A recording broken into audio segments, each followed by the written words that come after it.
আমি দেখছি আমার স্বাধীনতার সার্বভৌমত্ব নিরাপদ নয় এই সরকারের হাতে। এই সরকারের হাতে আমার দেশের ভৌগোলিক অখণ্ডতা নিরাপদ নয়। বিএনপি শত্রু ছিল দেশে আগে আওয়ামী লীগ একা বিএনপি শত্রু ছিল, এখন বিএনপির কিন্তু দেশে অনেক শত্রু হয়ে গেছে। কুকুরের মুখ থেকে বাঘের মুখে পড়েছি। সিন্দাবাদের বুড়ো আমাদের ঘাড়ে চেপে বসেছে, ঘাড় থেকে আর নামতে চান না, ওনাকে ঘাড় থেকে ঝাঁকি দিয়ে নামাতে হবে। আমাদের নির্বাচন হাসিল করতে হবে, আদায় করে নিতে হবে। জনগণের ভোটের অধিকার আমাদের ন্যায্য অধিকার, এটা আমাদের পাওনা। আমি দেখছি আমার স্বাধীনতার সার্বভৌমত্ব নিরাপদ নয় এই সরকারের হাতে। এই সরকারের হাতে আমার দেশের ভৌগোলিক অখণ্ডতা নিরাপদ নয়। এই সরকারের একজন মন্ত্রী বলেছে বাংলাদেশের মানচিত্র বদল হয়ে যেতে পারে। আপনাকে পড়েছেন পত্রিকায়? বাংলাদেশের মানচিত্র পরিবর্তন হতে পারে। আমি এখনো বুঝি না এই কথা বলার পরে এখনো কিভাবে তিনি অ্যাডভাইজার আছেন আমি জানি না। প্রসঙ্গত বলতে চাই, সেন্ট মার্টিন বন্ধ করা হলো কেন? সাজেক যাওয়া বন্ধ করা হলো কেন? ডাবল মুরিং আমাদের মুরিং পোর্ট এইটা বিদেশির হাতে দেওয়ার পায়তারা চলছে কেন? ডিপি ওয়ার্ল্ডকে এটা দিয়ে দেওয়া হচ্ছে। আমি কথা বলার পরে কি বলবে জানেন? এগুলো একটা গাধা বোকা, কিছুই বোঝে না।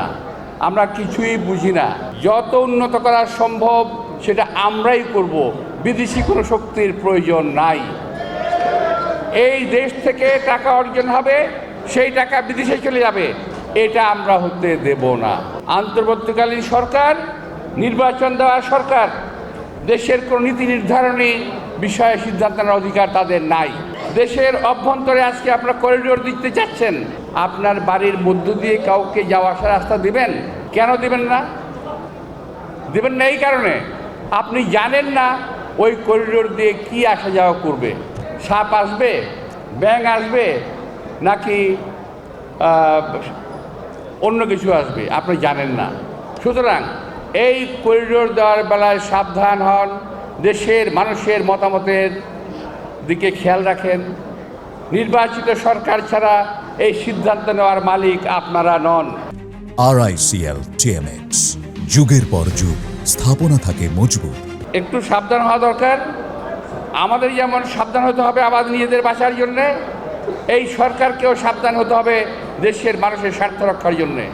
আমি আবারও বলছি, কোনো পরিস্থিতিতেই এই দেশের স্বাধীনতার সার্বভৌমত্বের উপর হুমকি আসবে যে করিডোর দিয়ে, আমরা এই করিডোরের বিরুদ্ধে অবস্থান নেব ইনশাআল্লাহ।